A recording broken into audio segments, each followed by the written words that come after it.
Yep. And that was your first time there? Yeah. I moved out here June 20th, 2015. Wow. Yeah. Very nice. Yeah. When did you move out here? June 12th. Of 2015? No, of I was like, oh my God. 2018. Okay, word. And what was really cool about that is it was the following weekend was Moonrise, which is a really cool festival that Matt of Beta Wave put on for I guess it was the first three years, and now this third year. Fifth year. Wow. I should just see myself out.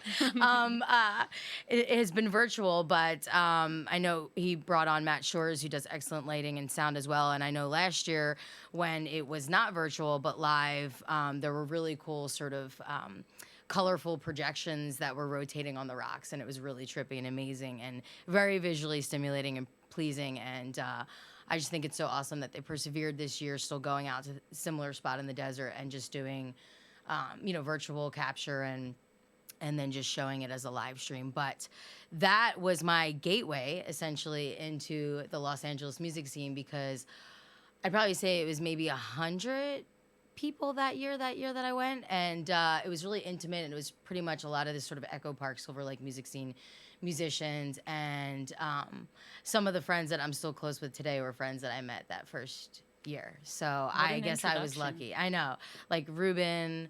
I love Ruben. I know, and and then Jason, who's not a musician, but he's Gudnaz, but he's a awesome screenwriter, and then Slugs, and then Vanessa of Ava, who I want to have here on my podcast soon.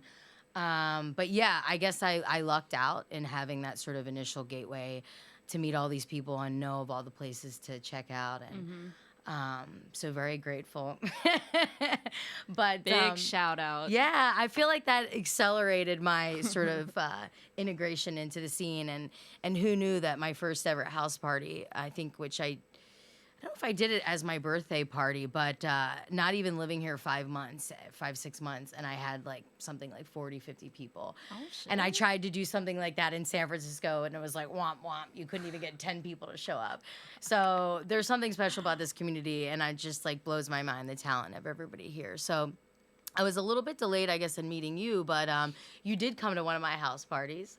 I did. That's how we met. Yeah, so was it Lauren that brought you? Lauren did bring me, yeah. Okay. Yeah. And then some people that you met that night, I know you're still now friends with Ross and was it Sarah? Was Ross there? Ross was there. I think Ross was there. There was quite a few people there, so I don't like totally remember everybody that was there. But is that where you met Amy of Softer Sex Productions? No, actually, Amy and I have a mutual friend, Jules, who I worked with at Paramount. Okay. Who connected us when I was trying to like get started booking shows, and she was like, Amy's awesome. She does Softer Sex Productions, and she books like female led acts, and I was like, sign me up. Nice. You know? So was she sort of pivotal in some of your first live performances here? She was, because she booked me when they were doing some shows at Harvard and Stone. Okay. So that was super dope. Nice. Awesome venue. Awesome venue. Yeah. I mean, I saw you at Adult Bodies, which was great. It's not a venue I frequent often, but that's like Central Hollywood, so it's kind of hectic. But I know you were starting to get sort of the wind underneath your wings. And then I was just soaring. I was just getting ready to soar, and then COVID. The storm was coming. It's still happening. It's still happening. I know, and I love that you persevered with your EP. But I guess to sort of rewind it back, so 5 years being in Los Angeles. So what did those first few years look like? You know, when I first moved out here, so I went to school for audio engineering in Arizona. Okay, which is where I'm you're from. Okay. Yep. I was going to ASU for a year, Arizona State, for business, and I was like, I'm not feeling this. Yeah. I was like, I don't see you as like a suit and tie person, no offense, but you know. No, not really, you know. So so I ended up going to this school called Crass, which was like a 9-month program for audio engineering. Okay. And then like 2 days after I graduated, I moved out here. Nice. I always wanted to live in LA, and it was kind of like, how can I like make a plan to get out here? Yeah. And you know. So what enticed you about Los Angeles? Has there been like previous musicians that sort of had a presence here. And yeah, I mean, it's just like the place of dreams. I feel like it's where you come to make it. And also the weather is fantastic. You know, I'm a big beach goer, that's right. hiker, and all of that. So like the outdoors aspect is enticing. To surf in Arizona? No, definitely not. They have sand water holes dunes, maybe. Yeah, but that's it. That's about it. It's as close as you get. So, yeah, I was like, I want to come to LA. Plus, like, and the how vibe old out were you, here. if you don't mind. I was 19 when I moved out here. See, that's audacious. I love it. Pedal to the metal.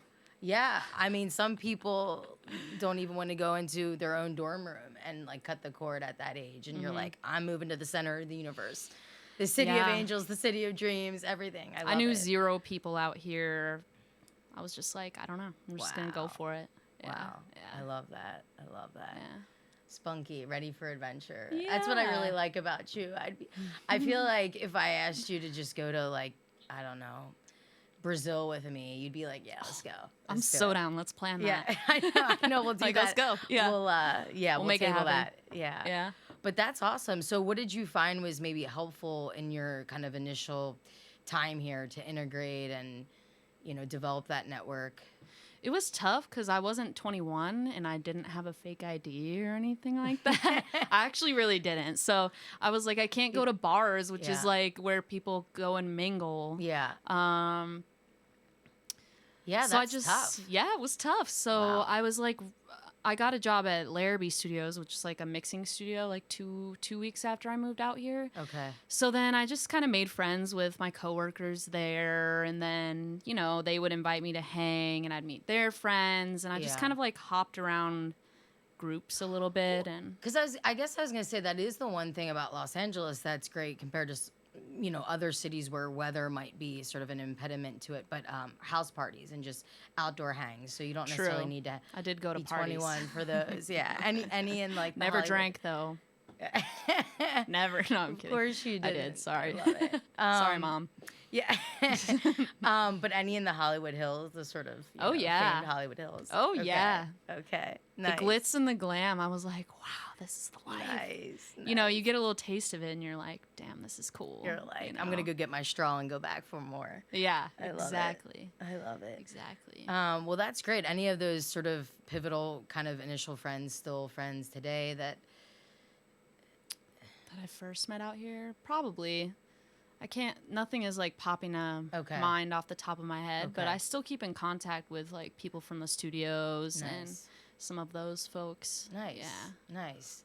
I know, because I feel like Los Angeles still kind of is a transient city, and sometimes people will be moving around, or people leave, they come and go. Yeah. People, especially now, people are leaving. Dipping. I mean, people that have come here from other countries, a lot are going back, especially. I feel that. It's, contingent upon you gotta go where selection. your heart's telling you to go, I guess. You know? We're riding it out, though. Yeah, but that's nice. I mean, you know, I've lived in London and some other cities that are very kind of ethnically diverse, but I feel that Los Angeles is special in that, you know, it's been welcoming and you can really find whatever tribe you want here, and I love that. Yeah. That's kind of what I did. I was just like, let me just hop around until I find a group of people where I feel like I really connect with them. Yeah. So that kind of happened like after I stopped working at the studios, because I did that for the first 4 years.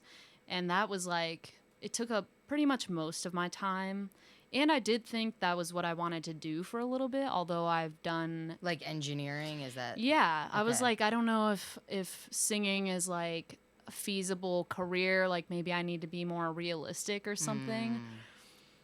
But I've been singing since I was like 6, you know, and I did like theater growing up. I was always like really passionate about it. So... Yeah. But what I learned through those experiences was like to reconnect with that. Like I would see artists come in, I would see their whole teams and see how it worked.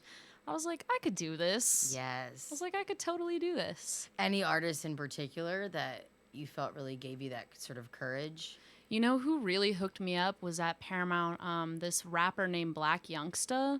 It was really interesting because we come from like way different walks of life. I think he's from Tennessee, like Memphis or something.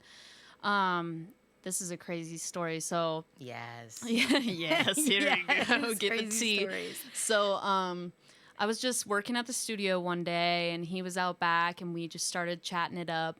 And I told him I sing, and he was like, do you want to make a track with me right now? I was like, yeah. Wow. I guess I'll just try it. I might crash and burn, but I was like, fuck it. So then we just went in the studio. He started like playing some beats. I'm like on the clock too, so I really shouldn't have been doing this, but I was like, you gotta like jump at the opportunity. So we found a beat, and then I had to like go do work stuff. So I come back, he had laid down a verse already, and then I just like wrote a hook on the spot and went and cut it.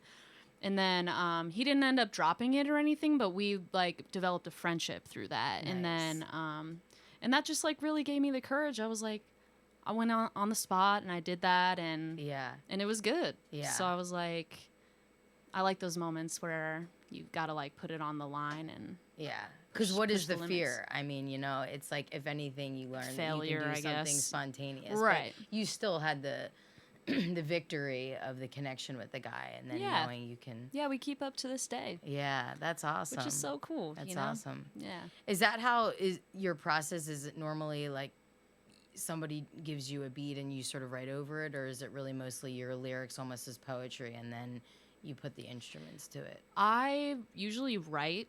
I just kind of like write the poetry or like random one-liners in my phone if I'm like on the go and I don't have my songbook with me. But I produce too. So the first EP that I did, I produced the whole thing. And then I was still working at Paramount at the time, so I just had my homies like mix and master it, which was cool. Nice. Yeah. But this time around, I wrote it and then did the demos at my place, like produced it, all of that. And then I ended up taking it to somebody else we like co-produced it because I wanted a lot of live instrumentation, but I don't play all the instruments. Yeah. So this guy Mario DeLeva, he reached out to me on Instagram and was like, "Hey, I really like your music, blah blah blah. Like, let's meet up and just like have a chat about it." And so then it was a good fit. And awesome. I was gonna say, is he the one that decided to put the violins in Magic, or did you say you want violins? And because I wanted the violins because I was thinking of ABBA actually. Nice. The song "Gimme Gimme Gimme," where it's like yeah. You're just like, oh yes. Whenever you hear it, you just can't help but dance. Yes. So I wanted that like disco vibe, but with like a modern twist. Nice. Yeah. Nice. That was just so sort of, I don't know, I loved it. Like a surprise treat, I guess. Yeah. And the guitar in that song was amazing. Everything is amazing in that song. I think it was really, I thought it was a perfect choice for the kind of first single to represent your EP. And then I think, you know, some more kind of personal songs, you know, we're kind of so it's like, you know, more on the surface and then sort of deeper. Yeah, that song's just like a really fun vibe, so I figured it was like summertime when I was gonna drop it and everything, so I was like, give the people what they want. And it was your first music video as well. It was nice. So how did you choose your team for the video? Coincidentally, the job that I've been working at now, which is like a post-production spot, one of the guys there does videos. So I just like had a meeting with him, saw some of his work. I was like, this is super legit. And this is Eddie? Yep. What's Eddie, his last name? Eddie Core. Eddie Core. Yep. Okay. Shout out Eddie. Awesome. Yeah. I know I need to remember to say everybody's full names. We got to shout out everybody. Like, as if we assume everybody knows our inner circles and whatnot. So right. But yeah, no, he did a great job. And I think that location was gorgeous. The dress was gorgeous. And then the shots that were coming from the drone were really cool too. You know what was interesting about that shoot is we were gonna do it at Malibu Creek State Park, but literally he got there a little bit before me and he was like, "Hey, there's a fire at Malibu Creek and the park is closed. What should we do?" I was like, "Let me call you back in 5 minutes." I was like brainstorming. And I was like, "Let's do El Matador." He was like, "Yeah, let's do it." Nice. He actually lost a drone that day too. He like went in the canyon. It was crazy. Wow. Yeah. Wow. Yeah. But it all worked out. I was gonna say, I don't want to say the joys, but the sort of, I don't know, the commonalities or the realities of California is that usually there's either going to be an earthquake, a fire, something going on. Something's always popping. But anyway, it was executed really well. Thank you. Yeah, and I feel like we also hanged out the night before or something, and maybe not, or I don't remember. But I think what's great is that you are always up for doing things, and you're always sort of spontaneous, and I love that. So Thanks. But so that was your first, and then I know for the recent Blue Moon, it was on Halloween. You did the video for Small Talk, right? I did. So do you have any idea when that's going to be out? I haven't chosen a date yet. I guess no comment. Okay, got it. Yeah, I'm not 100% sure, but soon though. It'll be out soon, yeah. Okay. Yeah. So, the Blue Moon was sort of crucial to the video. I mean, was that something you planned intentionally? Honestly, it was just little coincidence because I was gonna shoot it a few weeks prior and it didn't end up working out. Okay. So we rescheduled. Oh, that was the day after my little house gathering. Right. That's yes, right. Yes. Right. And yes. I was like, I gotta go. Yeah, it's probably better considering the consumption of mezcal that we had that night. Dude. But then I drank all that champagne before, because the EP released the day before or so. Yeah. I was like, I don't know what I was thinking, but whatever. I powered through. But I think that's really neat that you chose to use the Blue Moon as part of your video. It was because one of the lyrics is full moon. So I was like, ooh, we're going to shoot on the full moon and it's Halloween. Nice. Just gives it the full vibes. Nice. Yeah. Nice. Awesome. Are videos something that you think you want to do for every song? You know, that's Kat. I know. That's what she says. I love Kat. Yeah. I love that she does that. I don't think I'm going to do that on this one. I think I'm going to do one more. Okay. And then I'm probably going to do a strip back thing for 6 Feet Under. Okay. It could end up being that, though. Okay. I don't know. It's kind of one step at a time, you know? No, exactly. Yeah. I thought it was so fun dancing to your EP with your friends on Friday on the EP release date.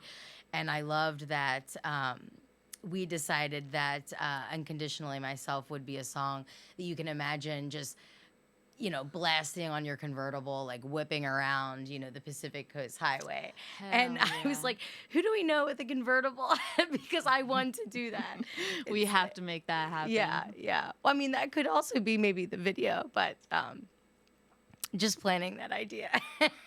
Andrew Martin's convertible is pretty amazing. Let's hit up Andrew. Yeah. He can be in it if he wants. I mean, he is an epic. He's a rock star. Yeah. I know. But I love the message for that song, and I was looking at some of the lyrics. Oh, I love the line, "No shame in wearing your heart on your sleeve." I know, a lot of people can say that, but I think it takes a lot of reiterating that and just, being yourself, being authentic. And then you say the line, "I've risen from ashes after I've burned in flames." So what is that sort of signifying some of the adversities you had sort of initially here in Los Angeles, or? Not initially. It was more later on stuff. I also, you can't see it right now, but I have a Phoenix tattoo, and I'm from Phoenix, Arizona, and I love the symbolism behind the Phoenix of they would explode into flames and then they would be reborn in the ashes. Yeah. And I just thought that was so cool, meaning I could go through anything, but I'll never let it tear me down. Love that. Yeah. Love that. Yeah. I try and howl at the in flames part at the end, but as I said before, voice cracks. Basically, all the good it's a stuff. failed attempt. Yeah. That's okay. I'll leave that. You can do some low harmonies. Yeah, that's right.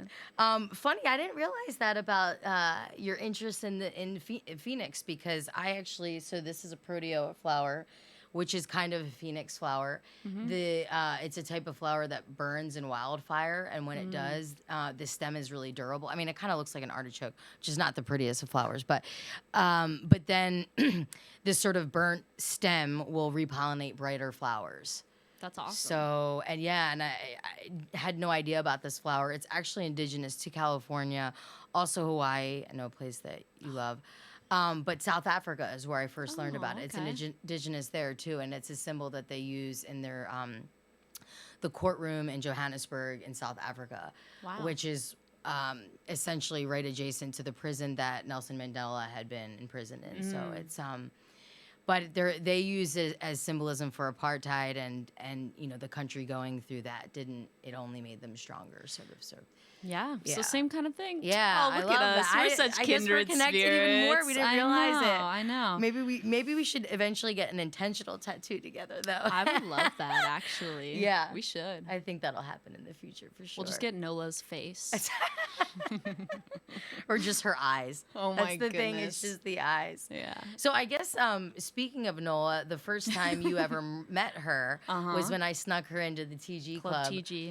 Club TG in Atwater Village to see. I think it was Aging Actress residency. I don't know if it was the third or fourth one, but I don't know. you just, when you saw her, you were like, oh, I was like, oh, sweet you're like, oh child. my God. I'm like, this girl wants to hold her. And again, I realize now that we had briefly met at my yeah, we house didn't get to party, like talk a lot. Yeah. I was really like, I was chatting with a bunch of other people. Yeah, I think I was too busy finding things for Lauren to burn, and I found a I know, the lampshade fucking lampshade, in dude. the And she was throwing trash. rosemary in it, and it smelled so I good. know, I'll it never is- forget that because I was like, that's a good idea. I'm It gonna have to is, yeah. keep some rosemary on hand for the campfire. It's right. Well, that whole bush. And a it's li- lampshade. It's like the I know, it's size. just- It's the width of the house. It but, really is. I should just give people doggy bags of rosemary when I I know know I'm you gonna see should. them. You really Because even should. if you don't like to cook with it, it's actually it's such a pungent smell that just kind of awakens you. And if I had it my way, I would just like stick them on my nostrils and walk around. Okay. No, I'm just kidding. I know. But I love smells and senses, and Me too. Yeah, so what Yeah, I that would was a do, fun night. the smell of campfire. Yeah. Ugh. But that was but the TG Club, and then I think after that we started seeing each other at more Bunch of events. shows. And Yeah, because it was like top of last year was when top of 2019 was when I really started hitting the scene super heavy. yeah. I went to New Year's at Harvard and Stone. Were you there? No, Dude, I was away. The Queen I was, tribute thing. No, please, I'm so, because I think Andrew Martin actually curated it, wasn't Yeah, it? Yeah, it was at so was it at Tax? epic.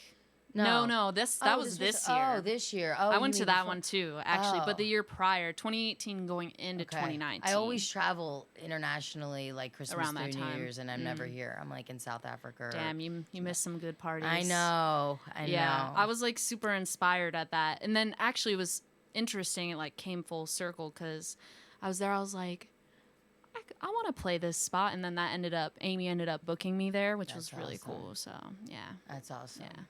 Is that also where you met Sean Forte, or? No. Okay. I met Sean through you. Okay. I didn't know like anyone. I think Gabby Bianco invited me to that. Okay. Because her and I have known each other for a few years. Okay. So she invited me to some stuff like in the scene or whatever, and then once I met Lauren, actually, she just like took me to hella events, and then I just was like branching out at that point, and Yeah. just went from there. Yeah. Did you ever go to the Standards, their Wednesday Desert Nights? Yeah, Yeah, that's a special. I mean, those are nice. it's a bit of a hike from Echo Park. I mean, I feel like I'm whining. It's like halfway across the city. Oh I my mean, goodness, Oh, it's like I'm so spoiled with having everything over there. It's like, yeah, the Echo, but even just, it's satellite, bootleg, Moroccan. I mean, and there's plenty more, but yeah, that's it's a little bit more of a hike. I always look sort of, if you look at sort of, I guess, the longitudinal lines across the city, it's like the Roxy kind of aligns with the Troubadour almost. It's just a little bit north, and I'm like, I will not go west of the Troubadour. Well, I mean, It's like, what hilarious. is west of the Troubadour? Ocean. But yeah, it's interesting that the music scene really kind of has evolved from the Sunset Strip and migrated sort of east for many different reasons, and something I actually will touch on in this music documentary that I know I had talked about. But yeah, I mean, we're just so lucky with everything. It's like Monday night. There's between bootleg and I think that the hi-hats residencies typically are on Wednesday and the satellites on Tuesday, but pretty much you can get free music any day of the week. Before all of this went down with the pandemic, like I was at shows all the time, and almost sometimes every maybe day. 2 in 1 if you could sort of align it right. Yeah, seriously. And then there's things like treehouse sessions and Get up on there, Erica. I'm not used to being in a microphone like It's you cool. Singers. You're learning the techniques. I'm learning the ropes. And then treehouse sessions and then Silver Lake sessions and things like that. I've actually never been to Silver Lake Lounge, which I feel shame on me. I never went either. Shame on us. Yeah. But also the beauty is some shows would be at Stories. I mean, we just Stories really is interesting spots. I remember, again, cheers to Matt Faulkner of Beta Wave for my first, I moved here on a Wednesday and my first Friday was seeing Lauren Ruth Ward play at Stories. And again, it was packed and, saw all these people and it was just like, oh my gosh, welcome to Los Angeles. Yeah. I mean, it's like, is it this easy? I mean. I guess so. Yeah. Well, I mean, comparing it to San Francisco, I just feel there's a cohesiveness in Los Angeles. And maybe, again, I was lucky in picking Echo Park, not necessarily knowing the community that existed there, but it felt so much easier compared to San Francisco. And I also lived in London and I lived in Melbourne, and I just think this city is best special. for it. There's something special. I don't know. Magic. Magic. And speaking of that, so I love the line, can't predict the future, but I'll tell you one thing. If this ain't real, don't wake me up. I love that because there have been so many times, especially hanging out with our circles and musicians, where you're just kind of like, is this real life? I mean, it's almost too good to be true. Yeah, the synchronicities are out of control. Yeah, and just, some of the desert trips we've had and just shows.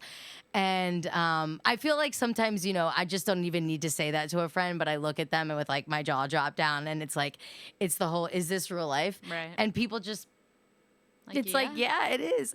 And one of those nights I'd have to say was when we saw Kat play is the Holy War show and her birthday show last year at the Echo. Oh, and yeah. That was awesome. Yeah, and that's actually where I first ran into Sean Forte. He was like, hey, I follow your music stuff. And I'm like, what? This is amazing. Because sometimes you never know if people aren't liking your posts on Facebook. But and he's like, oh, I'm a musician. And little did I know how talented of a musician he is. It's like, oh my gosh. So shout out to his band, The Natural Supernatural, which is amazing. And they just started playing a few live shows before the pandemic. Haven't released anything yet, but they are fire and they are improving like astronomically. So I have high hopes for them when venues start to open back up. Totally. But I remember that's where I first met him. And as I'm talking to him, I look behind. I was like, is that Kamasi Washington? I mean, you can't miss him. Oh, I miss Kamasi. I was just like, that's the am homie. I seeing things? And he's so mystical. Yeah. Like he's just. But he was wearing like the long sort of white. Yeah, he's got like robe. a dashiki on, and he has like this really cool carved cane with like faces and stuff on it. Yes, and all the beads and necklaces and bracelets. Real like tribal vibes about him. And he's just very tall too. Yeah, and you're like, yeah. And I was like, I brought Kamasi. Well, I was like, come to Kat's show. I was thinking to myself, I'm pretty sure he doesn't frequent the Echo that much because I'm there a lot. And I don't know if he had ever been. Him and I met at Black Rabbit Rose, that jazz club. Yeah, so which tell totally me this makes story because he was your buddy that night. I know, he is my friend. He's awesome. I was just at a show there one night. They just did really good jazz shows there. I just was at the bar having a drink, and then he just came up to me and was like, hey, what's up? And started talking to me. And of course, I knew who he was, but like I just played it cool, you know? Yeah. And then he's just like a really nice, chill guy, and we just get along. So we've just been friends ever since then. Nice. We like went to Bossa Nova after and chilled, and then he's like, yeah, I'll drive you home. And like, such a gentleman. Yeah. Really nice. Yeah. Him and his brother, I think is Khalif, was his name. Oh, yeah. I loved that they drove us to Gabby's to hang out after that show. That was lit. It was amazing, but then just fast forward, also at like 4 a.m. in the morning, drove me back to my house. Before, Dude, that was madness at Gabby's. Yeah, before going back to Gabby's South like, I'm going to sleep. You're in charge of the house. I was like, okay. Yeah, that was so interesting because that was a day, and this just shows you the power of music. I was just in a really kind of horrid, grumpy mood. And I'm usually one of these people, if I'm not really 100% and super, positive or whatnot, I tend to just not really want to be around people and kind of wallow in my misery. But I'm like, gosh, I cannot miss Kat. I mean, she's amazing, and it's her birthday show, and I just, important. I mean, it's like I would have to have an excuse of being. Yeah. I would have to have the excuse of being in the damn ER if I had to miss Kat's. You gotta be on your deathbed to miss Kat's exactly. show. And also the Echo is just dope venue. Yeah, and I'm so glad because that show was so amazing. I mean, she had dancers for Welcome to My Hell, those ballerinas. And she just had so many kind of, again, visual aesthetics, which I felt like was very theatrical. And then she also came into the crowd a lot that show. Yeah, that and was cool. It was just so amazing. And and she was wearing sort of, I think it was like a sexy, tight leather kind of like leotard outfit, and I was just like, that sounds about right. Not many can pull it off. I know, but she can. Only Kat. And Kat can pull it off. But yeah, and I just, of course, was instantly sort of elevated by her magic and her talents and just her primal power and everything. And but then to see, I mean, I knew people would show up. I mean, she attracts a lot of the regulars, regular musicians and friends, but I didn't necessarily know that I was going to see you there and Marley. And I know Marley came too. Yeah, Marley of the Color Coast. And then, when you had invited me to come back to Gabby's and Kumasi was coming, in my mind, I was just like, wasn't even in the mood to come out, and then look at the night. Boom. Look how it has evolved and sort of unraveled.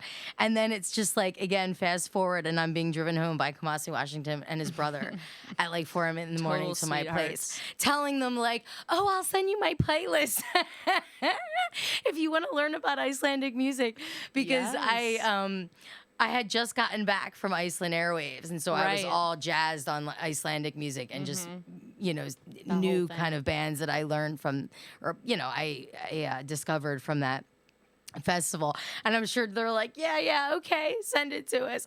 But anyway, it was so fun. I think we were also riding around a little bit looking for maybe a place where we could have it was the best taco, and so we kind of had a little bit of a detour. A little bit of a detour, but also just kind of, and this is probably sort of a perpetual Echo Park, I don't know, say kind of debate is the best taco in town, right? I mean, what is the best taco Who in does town? have the best tacos? Exactly, because there's a lot of street vendors too where there's no name, but you're like, it's the one on the corner of Sunset and Alvarado, although that's the El Flaming Taco, and they do have a truck. But yeah, I mean, I actually had that debate with Mac DeMarco, actually, because saw him at a Donny Benet show, which was the last artist I would have ever expected to see him at. I was with Jess Jones, and we went into the back of the Echo, and I'm like, that's Mac DeMarco. It's like, well, I did just say hi to him at Iceland Airwaves. Maybe he'll remember me. And then he just talked about having moved from, I think it's been a few years, though, that he's moved from New York, and we had the taco debate. And he didn't agree with me. I do remember that. So anyway, yeah. But the Echo is super special. I mean, getting back to the point of the power of music and just kind of it flipping your whole night and your mood. And I love that, it's like I always joke, I could have basically I could have like a fuck you written on my forehead going into a venue and then come out with like, life's rad, Life's rad. I just, it's just, that's how things can sort of, turn tides for you, with music. And so, yeah. So very grateful. But I don't know how we got on the topic. It was, is this real life? Is this real life? Oh, yeah. Yeah. The lyrics from Magic. Yes, the lyrics from Magic. And how you're like, well, yeah, don't wake me up because don't wake me I'm up living from my the dreams stream. here. So Yeah. Yeah, I love that. Are you somebody that does any kind of, like writing down your dreams or trying to, use manifestations for... I don't typically write down my dreams because once I like get up, I'm just like going usually. But I do have really vivid dreams a lot of the time. Okay. And sometimes they're really symbolic and interesting. And sometimes like people I know in real life will like come and chat with me in dreams and stuff like that. Yeah. I always find that funny, sorry, side note, because then you feel like you know that person even better. And then you go to talk to them and you're like, yeah, remember that time we were... I know, it starts to like blur together. And then you're a just bit. like, oh shit, that might have was been in my real? dream. Like, shit. Wait, never mind. Never mind. Scratch that. Yeah, but I love that. But no, I love this because I do think there's a lot of hidden messages because it's basically your subconscious. Yeah. Totally. Feeding you, kind of clues. And it's kind of like mysterious too. Like we don't know that much about dreams. Yeah. So, yeah, I definitely I remember some of them for a long time, and I think it's like your subconscious sending you messages at times. Absolutely. But yeah. Yeah, I wish I just remembered them more, but yeah. Going back to... Yeah, so I guess, and also just going back to your EP. So you mentioned having an EP that you produced, your first one that you produced yourself. How would you say the two differ in terms of, I don't know, styles or even just reflecting you as a person and artist and your growth? So the first one, it's called Soul Searching. Yeah. When I listen to that and then I listen to Unconditionally Myself, I hear the growth vocally a lot. And I also hear it in the lyrics too. I think it's still meaningful in Soul Searching, but I can hear how I was a little bit younger, and I remember the experiences I was writing about with that compared to this one. And I guess it's just like a maturity process with the music and in life. It kind of goes hand in hand. Production wise, I felt like I really leveled up on this one I really wanted to work with somebody else. Yeah. But I didn't necessarily have the contacts when I was doing Soul Searching. So I just was like, I'm going to take it in my own hands kind of thing.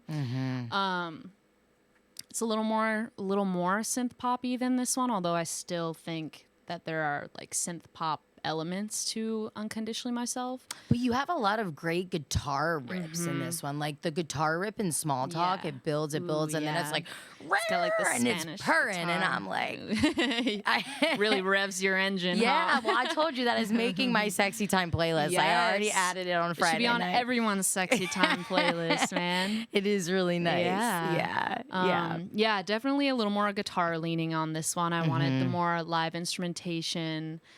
And I just think it sounds a little more polished. Yeah. You know? Yeah. Going back to what you said though about what were you saying?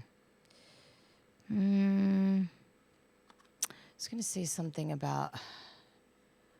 Oh, it'll probably come back to me. But are there any favorites on this one, or is it hard? I know it's all songs are your babies. Yeah, but... of course I love them all. My personal favorite is Start Over. Okay. Yeah. I remember you telling me that on Friday night. Yeah.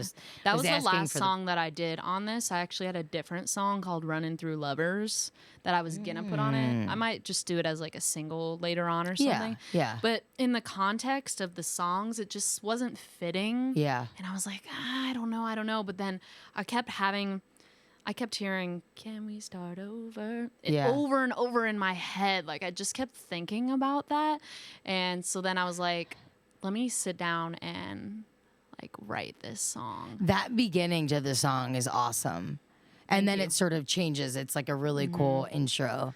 It gives me big stadium vibes with the reverb and stuff. Yeah. Yeah, I just like that one. It just really, really And is that one, I remember what I was going to ask now. Is that one the hardest vocally for you? Because I think I remember saying that on Friday night.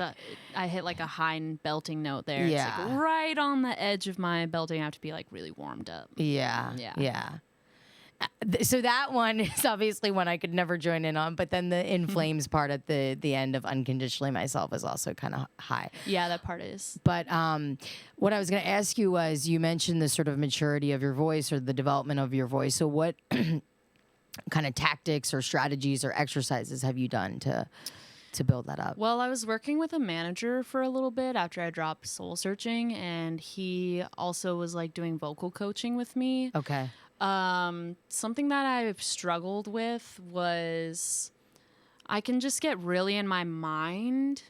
I'm such a thinker, you know? So he really helped me like move from my mind into my heart when I'm singing, which just helps me relax and release more. And I just want people to really feel what I'm saying, not be so, like, I was just very technically trained my whole life. Yes. And then it was like, let me just move away from that and just feel the music. Yeah. And like let others into that world with me, like bring them in on that. Yeah. So that I would say is like really what has helped me. So it's so interesting you mentioned this, because on my podcast, first podcast of my series, you are my second, which I feel so lucky. I'm so honored. I love it. I love it. But Kat, she said this same point and said, you know, you can often tell when people are singing from the head versus the heart. And she mentioned, I think it was Dolly Parton, one song that I think Celine Dion had also sang. And she said that even though Celine would probably be kind of revered as singing it more technically, she said that she prefers the Dolly Parton because she just feels the heart more. Yeah. And she says herself that she doesn't think she's necessarily the best singer technically, but that, you know, I know.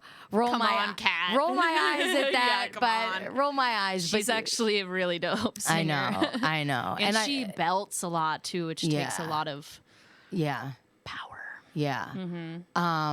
But I think she prides herself off of capturing more of a raw element versus a technical element. And I like that, because at the end of the day, we're all primal beings. Yeah, and it's like, if you fuck up a note, like, who cares? Like, if you're feeling it, like, if people are still gonna love like you. rigor mortis and sad, and you're like belting a note, even no matter how good it is, like, people aren't as interested. People aren't gonna connect with you, and like, that's what music is all about. Yeah. So she touched on that, and I think where you can really sort of exercise that more is when you're live, because studio, you don't have the audience to look at, you know, that there's not that sort of exchange. And so I feel when the audience is in front of you, you're gonna kind of move a little bit, and what should I kind of sort of tailor, maybe even if you're going to go a little bit of astray with like the beats or the kind of the melody, you're doing it because you're feeding off the audience and their reaction. So that's true. So I mean what's really exciting is that when venues open up, you're going to be able to sort of test that out. I know, I'm so excited for when that day happens.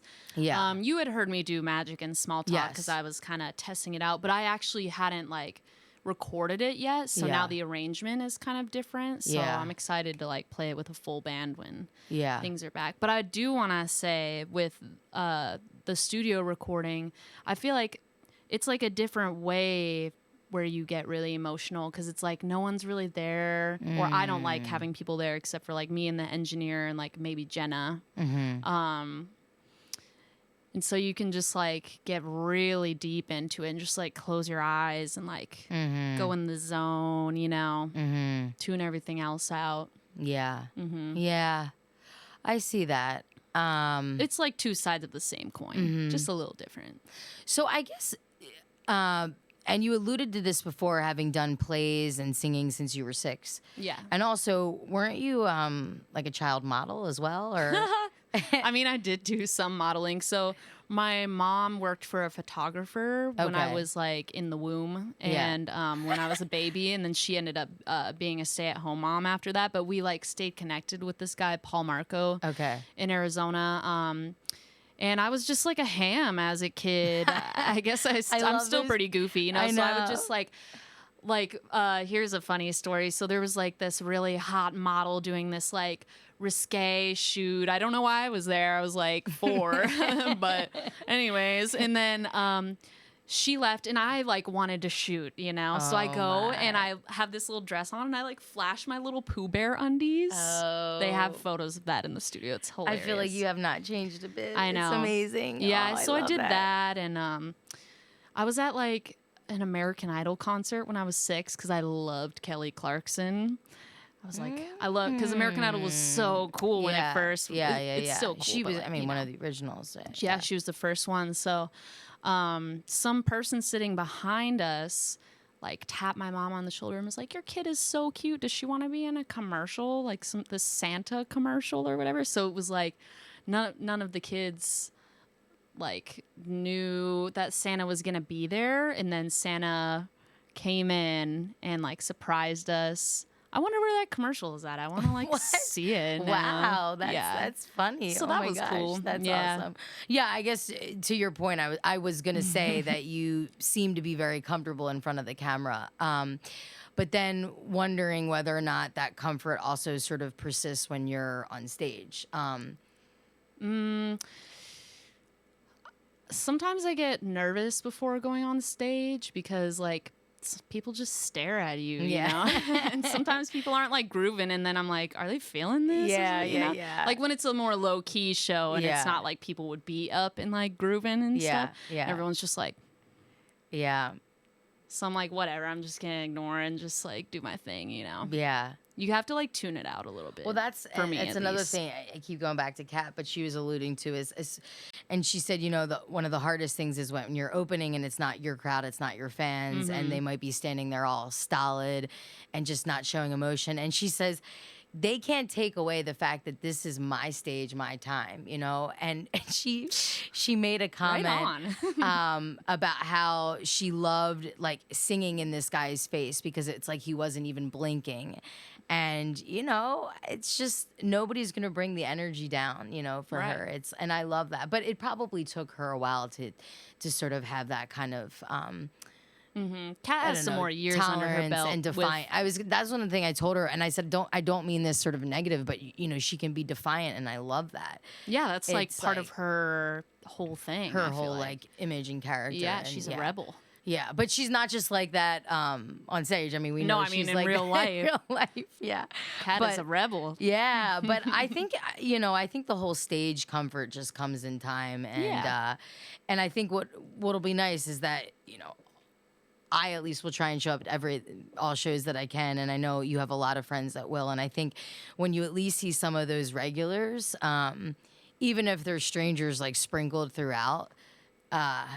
Hopefully that should be some familiar consoling faces. And you'll always know that I will be bopping my head. I know. And showing when you threw that sort of Stevie pillowcase. Yes. I couldn't see because the lights were like blinding me at that show. But that was awesome. Well, you know who told me to do it? So I was with Gabby. We were watching you, and I was like, I really want to give this to her. She goes, throw it up the stage, and I was like, really? I was Gabby. like, I want to draw attention. She goes, no, throw it, and it was throw it. So that was a good really idea. Cool.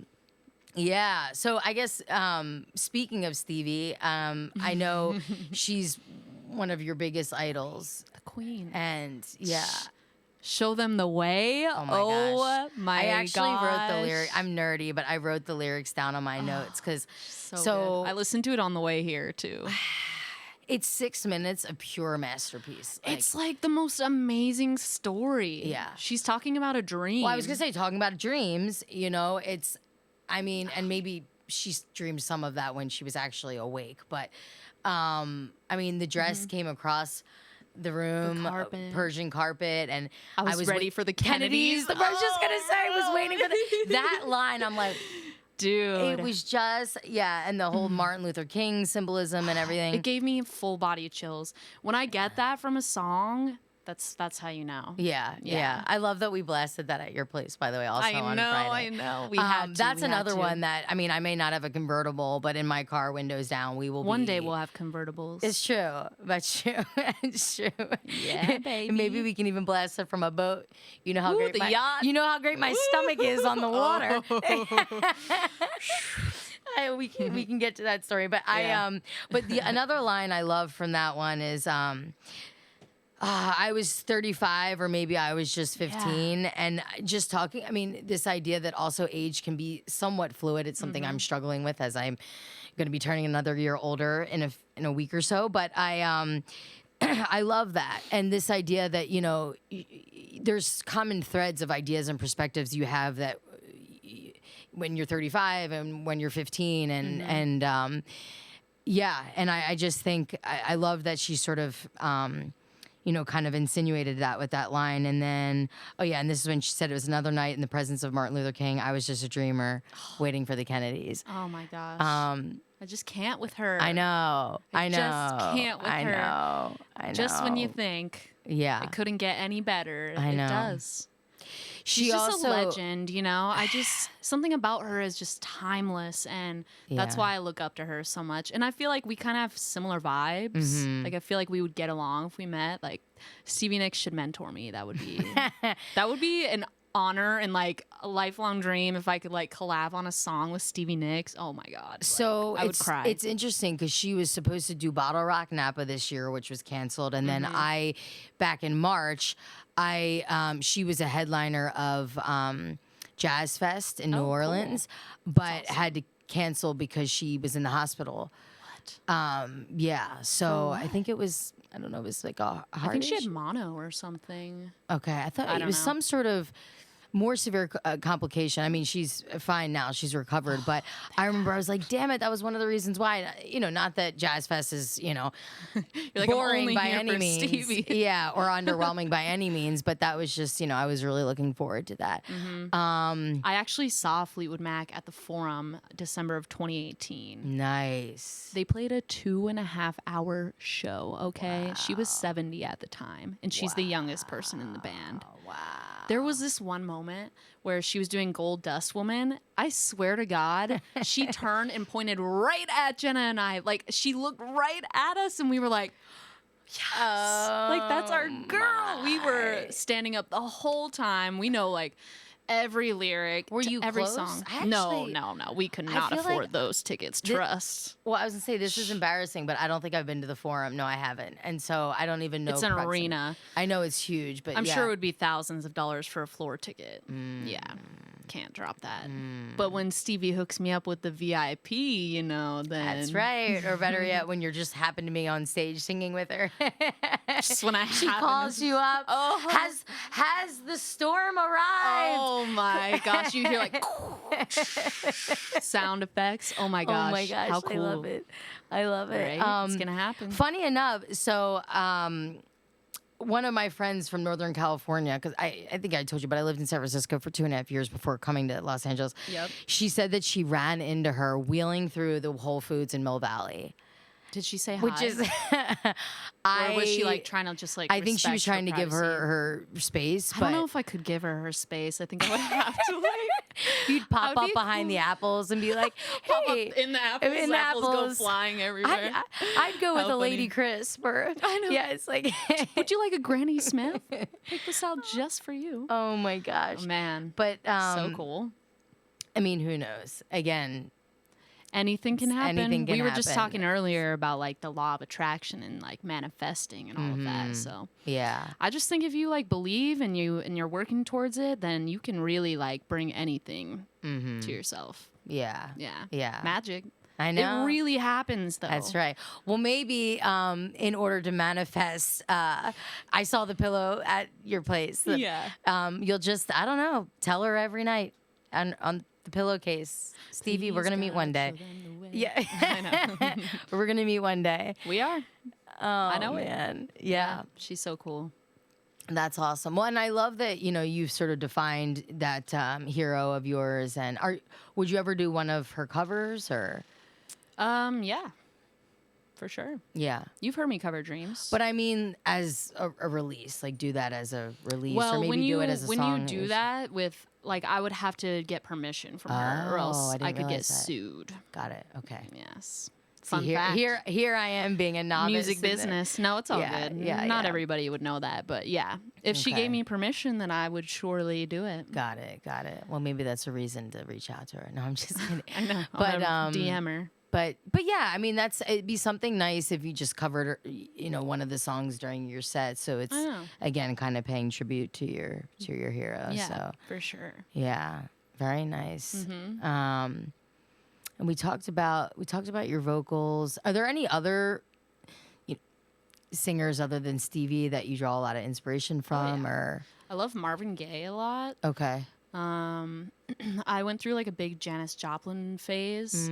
I love Led Zeppelin. I love like just the classics. I love a lot of like modern artists too. Yeah. Who's your? Is it Sabrina? Oh, Sabrina Claudio. Yeah. Love her. I like Lana Del Rey a lot. Yeah. Whenever I like try and think about it, I can never think of them. You know what I mean? Yeah. But I like there's tons of people I draw inspiration from, but definitely she is like my soul sister. Nice. Yeah. Nice. Yeah. Just about the EP. So, how about is there anybody that maybe you would want to collaborate with? And maybe somebody that's not necessarily as far-reaching as Stevie, but maybe just more kind of even in kind of the Echo Park, Silver Lake music scene community. Yeah, you know that artist Kid Bloom that I like? Yeah. He's cool. I want to collab with him. I feel like I met him through Kat, I thought maybe. I don't know. Possibly. Okay. I don't know him like personally, but I've gone to a few of his shows.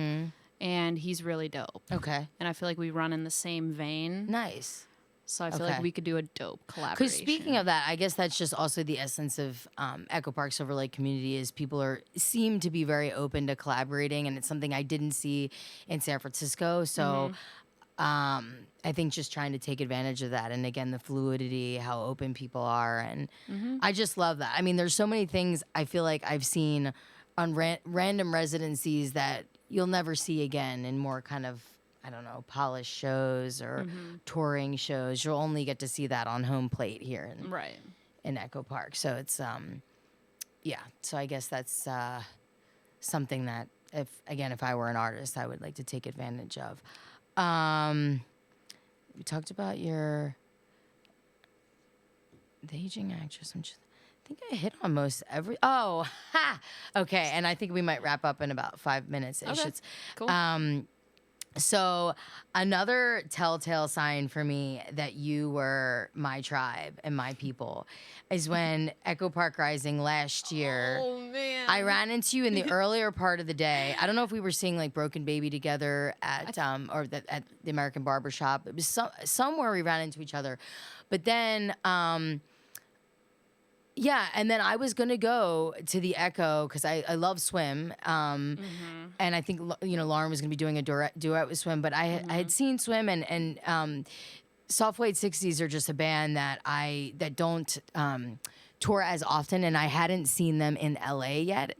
And they used to be sort of Northern California, San Francisco natives, and I've seen them play in San Francisco when I lived there, but I've never seen them in LA, now that they are local to LA. And I was just like, and I love the Moroccan Lounge. So although that show was not an Echo Park Rising show, I was just like, I can't miss it. So I remember you texting me what I was doing, and I was telling you that I was going there, but mind you, I also had gorged some mushies, so I started to be not great with getting back to people, but I think I texted you just in time, and it was like, that's right where I'm gonna be. And so I just remember the tail end of the Soft White 60s set, which that show was unbelievable because the Moroccan Lounge, as you know, their light fixture setup is just unbelievable. The 2 disco balls in the corner, and then they have not just a light rack on over the stage, over the artist, but they have lights over the floor where the fans it's really nice. dance. So it's almost like you're dancing on lights, and it's just ridiculous. But I look back, my head was spinning. I feel like I was going through exorcism as I'm just shouting to Miss Beverly, which is one of their most iconic and most famous songs. And I look back and I see you coming through the crowd, making it up to the front to enjoy that song with me. And I was like, motherfucking Carli Storms trailblazing her way to the front of the show to just catch the last set of the Soft White 60s with me. And I was just like, all right, this girl's good. I was like, she's my homie. That really did solidify our friendship, I feel like. Yeah. You know? Like, and I feel like you saw me in probably my maybe most ever natural, like, being vulnerable, like emotions on our sleeves, not caring what the fuck anybody thinks about me, but this is how I react to music. You were jamming. It was awesome. I mean, that music it was so cool. Yeah, that music just takes me to another galaxy, but that weekend was crazy. Yeah, and then I loved that you were down to meet Octavio Gennaro, who's the lead singer of that band. I know, we took a photo with him. He was a sweetheart. Unreal. He's just such an amazing person, in so many ways. And then how Alex, who we didn't know at the time, a stranger, but then now friend, we just decided to get into his car, which, mind you, when we opened this stranger's car door, there was like plastic and fucking cardboard in the back. And we're like, this is kind of an odd sign. Maybe this is a little bit of an ominous premonition. Like, we maybe should not get in. But no, we get into his car and drive back to my house after having told Harry Katz, like, sound the alarms. I want to have a house party at my place. An Echo Park Rising after party. Little did we know that just on that sort of 10-minute drive back to my place, I would show up to my place with already like 40 people there down to party. Dude, I know. It was late too. I stayed till I don't even know what time. Yeah. And then the karaoke after party the next night. Yeah. But ridiculous. It was just such a cool kind of this idea of riding the wave, like you joining, which was amazing. Because to be honest, it's, sometimes when people are like, maybe I'll show up, I didn't expect it. Right. And then, car of a stranger, Harry, I think that was really the first time he's ever come to a house party. And then just all these new people I met through him. So that night was just amazing. But yeah, that moment, seeing you come through the crowd to join me for Soft White 60s was like definitely formative in realizing that you are a cool motherfucking person. Thanks, man. You're cool too. Thanks. So yeah, I think, again, last shout out to Carli Storm's new EP, Unconditionally Myself, 5 songs of just pure talent and movement, I guess, in the sense of like they will move you and they will probably show you, as I mentioned in my Instagram post, a new side of yourself that you didn't see exist. And then check out her music video Magic, which already has I know a lot of views. It's in the thousands. It's doing really well. And then the video for Small Talk, when eventually that will be coming out. Coming soon. I have a remix that's gonna come out for Magic too. Okay. Yeah. So how can we follow you? It's Carli Storms. Everything is my name, Carli Storms. Okay. Yep. Okay, awesome. And hopefully eventually you'll have some merch. Yeah, that's coming too. Okay. Yeah. All right. Sounds more good. fun stuff in the works. Sounds good. Yeah. All right. Awesome. All right. Thanks. Thank you for having me. Thanks for joining, girl. Thanks for being my friend. Oh my gosh. Please. So many adventures to come.